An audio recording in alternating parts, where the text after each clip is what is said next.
പിതാവിൻ്റെയും പുത്രൻ്റെയും പരിശുദ്ധാത്മാവിൻ്റെയും നാമത്തിൽ ആമേൻ.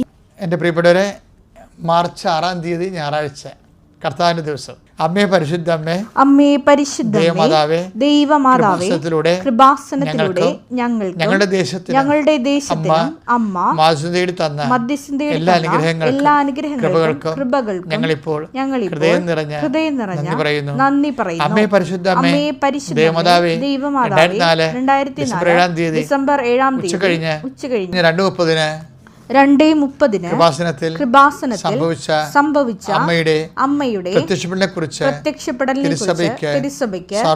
സമർപ്പിച്ചിരിക്കുന്ന പഠനരേഖകളുടെ സഭാത്മകമായ പഠനം ആരംഭിക്കുവാൻ ഞങ്ങൾ പ്രാർത്ഥിക്കുന്നു. അമ്മേ പരിശുദ്ധ അമ്മേ, ഭൂസ്വലോകങ്ങളുടെ രാജ്ഞിയായ അങ്ങേയ്ക്ക് ഭൗമ സംരക്ഷണത്തിനായി പ്രപഞ്ചപ്രകൃതിയെ തന്നെ തിരുസഭ പ്രതിഷ്ഠിക്കുവാൻ ഈ പ്രത്യക്ഷീകരണം വഴി ഇടയാക്കണമേ. പരിശുദ്ധ അമ്മേ, ജപമാല മാതാവേ, സകല പ്രാർത്ഥനകളോടും ചേർത്ത് ഞങ്ങളിപ്പോൾ പ്രാർത്ഥിക്കുന്ന ഈ കുടുംബത്തിന്റെ പ്രത്യേക നിയോഗം മക്കളെ.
അമ്മയുടെ പ്രത്യക്ഷീകരണത്തിന്റെ ഈ അനുഗ്രഹവേളയിൽ ഞങ്ങൾക്ക് സാധിച്ചു തരുവാൻ കനിയണമേ.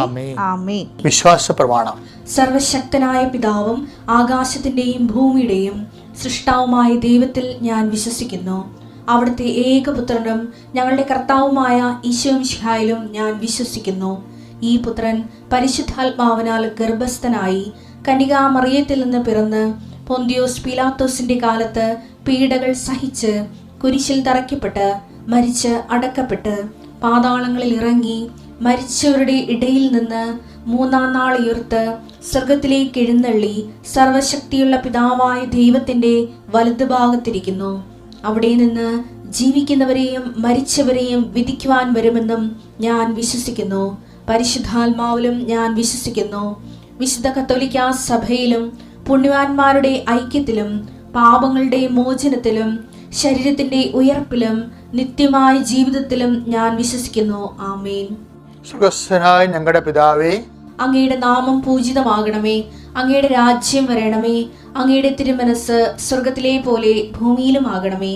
അന്നു വേണ്ടുന്ന ആഹാരം ഇന്ന് ഞങ്ങൾക്ക് തരണമേ. ഞങ്ങളോട് തെറ്റ് ചെയ്യുന്നവരോട് ഞങ്ങൾ ക്ഷമിക്കുന്നത് പോലെ ഞങ്ങളുടെ തെറ്റുകൾ ഞങ്ങളോടും ക്ഷമിക്കണമേ. ഞങ്ങളെ പ്രലോഭനത്തിൽ ഉൾപ്പെടുത്തരുതേ, തിന്മയിൽ ഞങ്ങൾ രക്ഷിക്കണമേ. ആമേൻ. നന്മ നിറഞ്ഞ മറിയമേ, സ്വസ്തി.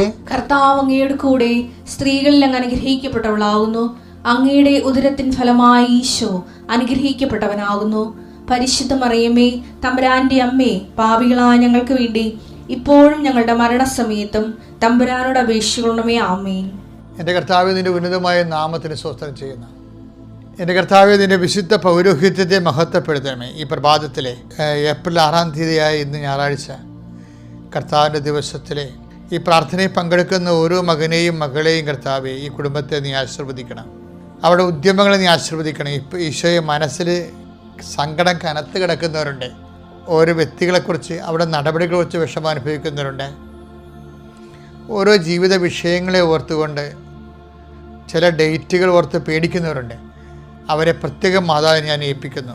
ചിലപ്പോൾ സാമ്പത്തികം കൊടുക്കേണ്ട സമയമാകാം, സർട്ടിഫിക്കറ്റ് കൊടുക്കേണ്ട സമയമാകാം, ഇൻ്റർവ്യൂവിന് പങ്കെടുക്കേണ്ട സമയമാകാം, ടെസ്റ്റിന് പോകേണ്ട സമയമാകാം, റിസൾട്ട് വരുന്ന സമയമാകാം. ഇങ്ങനെ ഓരോരോ സ്ഥാപനങ്ങൾ തുടങ്ങുന്ന സംഭവമാകാം. എന്ത് വിഷയമായാലും നീ എന്തിനു വേണ്ടിയാണ് ഭാരപ്പെടുന്നത് അവിടെ മേൽ പരിശുദ്ധ കൃപാസനത്താറെ ജീവനോടെ പ്രത്യക്ഷപ്പെട്ട പരിശുദ്ധ അമ്മയുടെ മാധ്യസ്ഥം നിനക്കുണ്ടാവട്ടെ എന്ന് പ്രാർത്ഥിക്കുന്നു. എൻ്റെ കർത്താവിൻ്റെ ഉന്നതമായ നാമത്തിൽ സഭയുടെ അധികാരത്തിൽ 39 വർഷം ഞാൻ അർപ്പിച്ച കൃപാനയുടെ യുഗതയാൽ കൃപാസനത്താറെ ജീവനോടെ പ്രത്യക്ഷപ്പെട്ട പരിശുദ്ധ അമ്മയുടെ മാധ്യസ്ഥത്താൽ അൾത്താരെ നടന്ന 10,000-കണക്കിന് ആരാധന ശക്തിയാൽ ഞാൻ നിൻ്റെ കുടുംബത്തെ ആശീർവദിക്കുന്നു, നിൻ്റെ നിയോഗങ്ങളെ ആശീർവദിക്കുന്നു, നിൻ്റെ എല്ലാവിധ അവസ്ഥകളെയും നിൻ്റെ ബലഹീനതകളെ ആശീർവദിക്കുന്നു, നിൻ്റെ പോരായ്മകളെ ആശീർവദിക്കുന്നു, നിൻ്റെ കഴിവ് കുറവുകളെയും കെൽപ്പ് കുറവിനെയും ആശീർവദിക്കുന്നു. എൻ്റെ കർത്താവ് നിന്നെ സന്ധിക്കട്ടെ. പരിശുദ്ധ ദേവമാതാവ് കാനായ കല്യാണ കുടുംബത്തെ കടന്നു ചെന്നുകൊണ്ട് അവിടെ ഇല്ലായ്മ കർത്താവിൻ്റെ ദൃശ്യത്തിന് സമർപ്പിച്ച പരിശുദ്ധ അമ്മയുടെ മാധ്യസ്ഥത്തിലെ ആ മാധ്യസ്ഥം സ്വീകരിച്ച യേശുവിൻ്റെ നാമത്തിൽ ഞാൻ നിൻ്റെ ജീവിത വിഷയങ്ങളെ ആശീർവദിക്കുന്നു. നിൻ്റെ കുഞ്ഞുങ്ങളുടെ പഠനങ്ങൾ, നിൻ്റെ സാമ്പത്തികമായ ആവശ്യങ്ങൾ, ജീവിത ഭാരങ്ങൾ, കുടുംബത്തിലെ കലഹങ്ങളുണ്ടായിട്ട് അകന്നു പോയിട്ടുള്ള വ്യക്തികൾ, വീട്ടിൽ നിന്ന് ഇറങ്ങിപ്പോയിട്ടുള്ള വ്യക്തികൾ, ചില വ്യക്തികൾ വരാൻ പോകുമ്പോൾ ഇനി എന്തായിരിക്കുമോ പുകലെന്ന് ഓർത്തുകൊണ്ട് വിഷമിക്കുകയും വേദനിക്കുകയും വിങ്ങുകയും ചെയ്യുന്ന അവസ്ഥകൾ, നിൻ്റെ സ്ഥലം മാറ്റങ്ങൾ, നിനക്ക് കിട്ടുന്ന പുതിയ സ്ഥലങ്ങൾ, അതിലുണ്ടാകുന്ന പുതിയ വെല്ലുവിളികൾ, എൻ്റെ കർത്താവേ, അങ്ങയുടെ മക്കൾ എന്തെല്ലാം വിഷയത്തിന് വേണ്ടി വേദനിക്കുകയും സങ്കടപ്പെടുകയും ചെയ്യുന്നുണ്ടോ അതിനെല്ലാം അതിജീവിക്കാനുള്ള നീ അഗ്നിയിലൂടെ നടക്കും, അഗ്നി നിന്നെ വിഴുങ്ങത്തില്ലെന്ന് പറഞ്ഞ് അലച്ചത് കർത്താവിൻ്റെ വാഗ്ദാനം പാലിക്കപ്പെടാൻ വേണ്ടി നിന്നെ ഭയപ്പെടുത്തുന്ന വ്യക്തികൾ, സംഭവങ്ങൾ, സ്ഥാപനങ്ങൾ, അസ്വസ്ഥങ്ങൾ, എല്ലാ വിഷയങ്ങളുടെ മേലും ഞാൻ നിനക്ക് മുമ്പേ എൻ്റെ ദൂതനെ അയക്കുമെന്ന് അളിച്ച കർത്താവിൻ്റെ വാഗ്ദാനം പാലിച്ചുകൊണ്ട് നീ എവിടെ ചെന്നാലും നിന്നെ സന്ധിക്കാൻ, നിന്നെ കേൾക്കുവാൻ, നിൻ്റെ പരായ പരിഹരിക്കുവാൻ, നിന്നെ സഹായിക്കുവാൻ പരിശുദ്ധ ദേവമാതാവിൻ്റെ മാധ്യസ്ഥത്തിൽ ദൂതൻ അയക്കപ്പെടുകയും നിൻ്റെ ഇന്നത്തെ ദിവസത്തെ അനുഗ്രഹിക്കുകയും ചെയ്യട്ടെ. ആമേൻ. എൻ്റെ പ്രിയപ്പെട്ടവരെ, ഞാൻ ഇന്നലെ നിങ്ങളോട് സംസാരിച്ചില്ലേ രാവിലെ ഈ ഡെയിലി ബ്രെഡിൽ റബേക്കയെക്കുറിച്ച്. അപ്പോൾ ആ റബേക്കയുടെ എങ്ങനെയാണ് ഇസഹാക്കിനെ കിട്ടിയെന്നറിയാവോ? അവളുടെ മനസ്സിൻ്റെ ഒരു പുണ്യം കൊണ്ടാണ്. കാര്യം എന്ന് വെച്ചാൽ അവൾ തന്നോട് ചോദിക്കുന്ന കൂടുതൽ ഒന്നാമത്തെ ദൈവികമായ ഒരു വിളി തൻ്റെ ജീവിതത്തിലൂടെ വരണത് വിവേചിക്കാൻ അവൾക്ക് കഴിഞ്ഞു. രണ്ടാമത്തത് ആൾക്കാരെ കാണുമ്പോൾ മോന്ത കയറ്റാതെ, ചില ആൾക്കാർ അപരിചിതരെ കാണുമ്പോൾ ഉടനെ എനിക്കറിയാം അതായത് മനുഷ്യന്മാരെ കഴിഞ്ഞാൽ പുതിയ ആൾക്കാരെ കാണുകയോ തങ്ങളുടെ വീട്ടിലേക്ക് വേറൊരാൾ വരികയോ ചെയ്യുമ്പോൾ തങ്ങളുടെ ഓഫീസിലേക്കോ തങ്ങളുടെ ജോലി പ്രദേശത്തേക്കോ ആരും പുതിയ ആൾക്കാർ വന്നു കഴിഞ്ഞാൽ ശരിക്കും പറഞ്ഞാൽ ചിലർ ഭയങ്കരമായി അസ്വസ്ഥപ്പെട്ടു പോകും. എന്നിട്ട് അതിനെ ഇങ്ങനെ പ്രതിരോധിക്കണ കാണാം എപ്പോഴും. ഇത് അളിഞ്ഞ മോന്തയായിട്ട് കിടക്കും, വിഷമമൊക്കെ പിടിച്ച്. പക്ഷേ ഇപ്പം അതിന് വ്യത്യസ്തമാണ് കൃപയുള്ളവരെ സംബന്ധിച്ചിടത്തോളം. ഇപ്പോൾ റബേക്കയുടെ അടുത്തേക്ക് ഒരു വെള്ളം കോരിക്കൊണ്ടിരിക്കുമ്പോൾ ഒരു അപരിചിതനായ മനുഷ്യൻ വരികയാണ്. അവരോട് അപ്പോൾ അത് ദൈവ പദ്ധതിയായത് കാരണം ഇവൾക്കത് പെട്ടെന്ന് ക്ലിക്കാകും. ഇവളവിടെ ചെന്നിട്ട് ഇവരുമായിട്ടുള്ളൊരു സംസാരം എന്ന് വെച്ച് കഴിഞ്ഞാൽ എന്തോ ബന്ധുക്കൾ അല്ലൊന്നുമല്ല, ആദ്യം കാണുകയാണ് അപരിചിതരാണ്, പക്ഷേ അവർ ബന്ധുക്കളെ പോലെ ഇൻട്രാക്ട് ചെയ്യണ കാണാം. എന്ന് വെച്ചാൽ അവർ ഒന്ന് റിസർവ്ഡ് അല്ല, ദൈവ പൈതൽ റിസർവ്ഡ് ആകല്ലേ.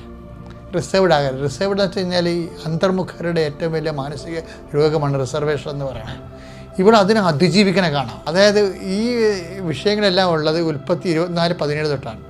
അബ്രാഹത്തിന്റെ ഭൃത്യൻ അപ്പോൾ അവളുടെ അടുത്തേക്ക് ഓടിച്ചെന്ന് പറഞ്ഞു.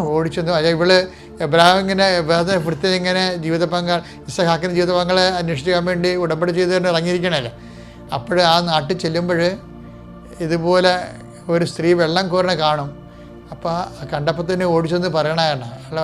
ദൈവത്തോട് പ്രാർത്ഥിച്ചിട്ടാണ് അയാളെ ചെയ്യണത്, ആ കാര്യം ചെയ്യണത്. അപ്പോൾ വെച്ചാൽ ആ സ്ത്രീയോട് സംസാരിക്കണ മുമ്പ് ഈ ഭൃത്യൻ പ്രാർത്ഥിക്കുന്നുണ്ടായി.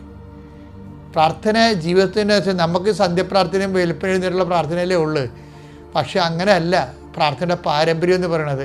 ഉൽപ്പത്തി 24:12 അനന്തരം അവൻ പ്രാർത്ഥിച്ചു. അനന്തരം ഈ ഭൃത്യനാണ്. അനന്തരം ഈ ഭൃത്യൻ പ്രാർത്ഥിച്ചു, എന്റെ യജമാനനായ അബ്രാഹത്തിന്റെ ദൈവമായ കർത്താവേ. എന്ത് രസം കേൾക്കാൻ. അബ്രാഹത്തിന്റെ ദൈവമായ കർത്താവേ, ഇന്ന് എന്റെ ദൗത്യം അങ്ങ് വിജയിപ്പിക്കണമേ. എന്റെ യജമാനന്റെ മേൽ എൻ്റെ യജമാനന്റെ മേൽ കനിയണമേ. കരിയണമേ. ഞാനിതാ ഈ കിണറ്റുകരയിൽ നിൽക്കുകയാണ്. ഇന്നാട്ടിലെ പെൺകുട്ടികൾ വെള്ളം കോരാൻ വരുന്നുണ്ട്. നിന്റെ കുടം താഴ്ത്തി തരിക. ഞാൻ കുടിക്കട്ടെ എന്ന് പറയുമ്പോൾ ഇതാ കുടിച്ചുകൊള്ളുക. നിങ്ങളുടെ ഒട്ടകങ്ങൾക്കും ഞാൻ വെള്ളം കോരിത്തരാം എന്ന് പറയുന്ന പെൺകുട്ടിയായിരിക്കട്ടെ അങ്ങയുടെ ദാസനായ ഇസഹാക്കിന് അങ്ങ് നിശ്ചയിച്ചിരിക്കുന്നവൾ. ഈ ദൈവ സന്ദേശം സ്ഥിരീകരിക്കാൻ വേണ്ടി ദൈവ പൈതലുകൾ പണ്ട് മുതലേ അടയാളങ്ങൾ എന്ന് പറയുന്നത് ദൈവഹിതമാണോ അല്ലയോ എന്നറിയാൻ വേണ്ടി മനുഷ്യർക്ക് ദൈവത്തോട് ഇൻട്രാക്ട് ചെയ്യാൻ പറ്റും. നമ്മൾ ചെയ്യുന്ന കാര്യങ്ങൾ ഇത് തന്നെയാണോ, ഈ വിഷയം ദൈവഹിതമാണോ? ദൈവഹിതമാണെങ്കിൽ അതിന് ഇന്ന ഫീച്ചേഴ്സ് ഉണ്ടാകും. ഞാൻ അവിടെ കുടിക്കാൻ ചോദിക്കും. അപ്പോൾ അവൾ പറയും, നിനക്ക് നിൻ്റെ ഒട്ടകങ്ങൾക്ക് ഞാൻ വെള്ളം കോരി തരാം എന്ന് പറയും. എന്ന് വെച്ചാൽ ഇത് ഒരു എബ്രഹാത്തിൻ്റെ കാലത്ത് മാത്രം നടക്കുന്ന കാര്യമല്ല. എന്നെല്ലാം ദൈവഹിതത്തോട് നമ്മൾ വളരെ ഇൻറ്റിമസി ഉള്ളവരെ വെച്ചാൽ ഈ ആധ്യാത്മിക ജീവിതം എന്ന് പറയുന്നതിൻ്റെ അർത്ഥം എന്ന് വെച്ച് കഴിഞ്ഞാൽ ഭക്ത ജീവിതവും അനുഷ്ഠാന ജീവിതവും അല്ല. നമ്മളൊക്കെ പാലിക്കണമെന്ന് ഭക്ത ജീവിതവും അനുഷ്ഠാന ജീവിതമാണ്. അത് ആധ്യാത്മിക ജീവിതമാണ് നിർബന്ധമൊന്നുമില്ല. ആധ്യാത്മിക ജീവിതം എന്ന് പറയുന്നത് ദൈവമായിട്ട് ബന്ധമാണ്. ആ ബന്ധമുള്ളവരെ നല്ല ബന്ധമുള്ളവർ ഇൻട്രാക്ട് ചെയ്യും, സംസാരിക്കും, അതുപോലെ വിശുദ്ധിയോടെ ജീവിക്കും, അങ്ങനെ കരുതലോടെ ജീവിക്കും. അപ്പോൾ അതുപോലെ തന്നെ ദൈവം നമ്മളോട് സംസാരിക്കുമെന്നും അതിന് കോൺക്രീറ്റായിട്ട് നമുക്ക് എവിഡൻസ് തരുമെന്നും കൃത്യമായ തെളിവുകൾ തരുമെന്നും ആഴത്തിൽ വിശ്വസിക്കുന്നവർക്ക് തീർച്ചയായിട്ടും ദൈവം തെളിവുകൾ കൊടുക്കുന്നുണ്ട്. എല്ലാ കാലത്തും കൊടുക്കും, ഒരു സംശയമില്ല. അത് പക്ഷേ ആ സ്ത്രീ ഈ സമയത്ത് കിണറ്റിൻ്റെ കരയിൽ വരുത്തുന്നതും വെള്ളം ചോദിക്കുമ്പോൾ അവളത് കൊടുക്കണമൊക്കെ ചെയ്യുന്നതെല്ലാം അതിൻ്റെ പിന്നിലെല്ലാം ആ സ്ത്രീ അങ്ങനെ ഒരു പുണ്യമുള്ള സ്ത്രീയാണ് ഈ ചോദ്യക്കൊക്കെ കൂടുതൽ കൊടുക്കണത്. ഈ ചോദ്യക്ക് കൂടുതൽ ദൈവ പൈതലിൻ്റെ ഒരു മുഖമുദ്രയാണത്. എന്താണ് ഈശോ പറഞ്ഞു, ചോദിക്കുന്നവർക്കൊക്കെ കൊടുക്കുക എന്ന് പറഞ്ഞില്ലേ? അതുപോലെ തന്നെയാണ് നിന്നോട് 1 മൈൽ പോകാൻ ആഗ്രഹിക്കുന്നതിൻ്റെ കൂടെ നീ 2 മൈൽ പോകാൻ പറഞ്ഞില്ലേ? അപ്പം ഒരു മനുഷ്യ അത് വെച്ചാൽ അപ്പോൾ ആ വചനങ്ങൾക്കും മനസ്ഥിതികൾക്കൊന്നും മാറ്റമില്ല. ഒരു നോൻപെല്ലാം കഴിയുമ്പോൾ ആ നോൻപിൻ്റെ ഒരു ഫലങ്ങൾ നമുക്കും മറ്റുള്ളവർക്കും ലഭ്യമാണെന്ന് നമ്മൾ ഉറപ്പ് വരുത്തണം.